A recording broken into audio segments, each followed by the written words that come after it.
कुछ ऐसी रहस्यमय घटनाएं जिसे आज तक साइंस भी नहीं समझ पाई, जैसे केरला में हुई खून की बारिश और दो समुंदर जो आज तक कभी नहीं मिले, कैमरे में कैद फ्लाइंग सिटी और मिस्टीरियस लाइटनिंग। और आखिरी वाली घटना इतनी रहस्यमयी है कि जिसको देखने के बाद आप भी हैरान हो जाएंगे, इसलिए वीडियो को एंड तक जरूर देखिएगा। 25 जुलाई 2001 को केरला के कोट्टयम और इडुक्की जिलों में ऐसी बारिश हुई जिसने पूरी दुनिया का ध्यान अपनी तरफ आकर्षित कर लिया। असल में इन जिलों में उस दिन खून की बारिश हुई थी, यानी कि लाल रंग की बारिश, और इस घटना ने वहाँ के लोगों में दहशत का माहौल बना दिया। लेकिन किसी को समझ नहीं आ रहा था कि ये क्या हो रहा है। देखते ही देखते ये खबर पूरी दुनिया में आग की तरह फैल गई। कुछ लोगों ने इस घटना को बहुत ही लाइटली लिया। उनका कहना था कि इस बारिश की वजह डस्ट पार्टिकल्स या मेटियोर्स के हिस्से हो सकते हैं, जो कि रेन ड्रॉप्स में मिल गए होंगे, जिस वजह से इनका रंग लाल हो गया है। लेकिन जब इन रेन ड्रॉप्स को लैब में ले जाकर इन पर रिसर्च की गई तो रिजल्ट हैरान कर देने वाले थे। पता चला कि इन रेन ड्रॉप्स में जिंदा पार्टिकल्स थे, यानी कि लिविंग पार्टिकल्स, जो कि दिखने में ब्लड सेल्स जैसे थे। ये घटना लंबे अरसे तक वैज्ञानिकों के दरमियान बहस और जांच का विषय बनी रही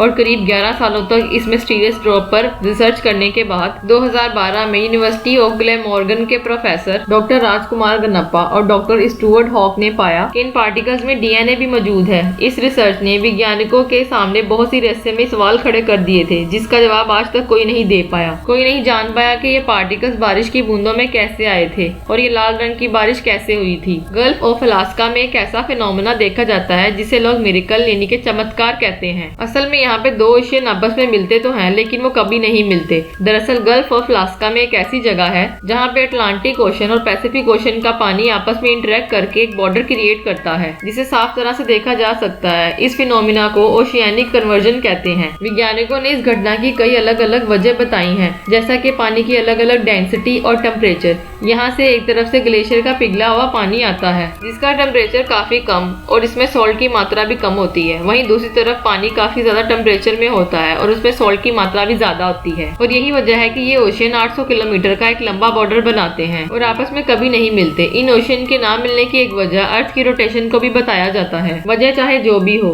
ये फिनोमिना नेचर की खूबसूरत और अद्भुत घटना है। चाइना में एक अजीब घटना कैमरे में कैद की गई। ये घटना 2015 की बताई जा रही है, जब चीन के फुसान शहर में हजारों चीनी नागरिकों ने एक रहस्यमय शहर को आसमान में तैरते देखा। इस फुटेज में आप भी आसमान में इन बड़ी बड़ी बिल्डिंग्स को देख सकते हैं। ये दृश्य सिर्फ कुछ ही मिनटों के लिए आसमान में दिखा और कुछ देर बाद आंखों से ओझल हो गया। हालांकि कुछ लोगों ने इस दृश्य को अपने कैमरे में कैद कर लिया। ये घटना इतनी रहस्यमयी थी कि कुछ ही दिनों में पूरी दुनिया में इसकी चर्चा होने लगी। कुछ लोगों का कहना है कि ये घटना प्रोजेक्ट ब्लू बीन का नतीजा है। आपकी जानकारी के लिए बता दें कि प्रोजेक्ट ब्लू बीन एक ऐसी कॉन्स्पिरेसी है जिसमें बहुत बड़े पैमाने पर लोगों को दृश्य दिखाकर और कुछ हवादें सुनाकर एक धार्मिक और आध्यात्मिक अनुभव करवाया जाता है, ताकि नए धर्म की स्थापना की जा सके जिसमें सभी लोग एक समान और एकजुट होकर रहें, ताकि इस मेथड से लोगों को धर्म और आध्यात्मिकता के नाम पे धोखा दिया जा सके और इन्हें नियंत्रित किया जा सके। लेकिन अभी तक ये बात साबित नहीं हुई है कि ये घटना सच में प्रोजेक्ट ब्लू बीन से जुड़ी है, क्योंकि इसके बाद ऐसी कोई और घटना नहीं देखी गई। दोस्तों, इस घटना के बारे में आपकी क्या राय है, कमेंट करके जरूर बताइएगा। एक ऐसी घटना जिसे लोगों ने शुरू में ट्रांसफार्मर में हुआ एक साधारण सा विस्फोट समझा, लेकिन बाद में उन्हें कुछ ऐसे पता लगा जिससे सभी लोग हैरान हो गए।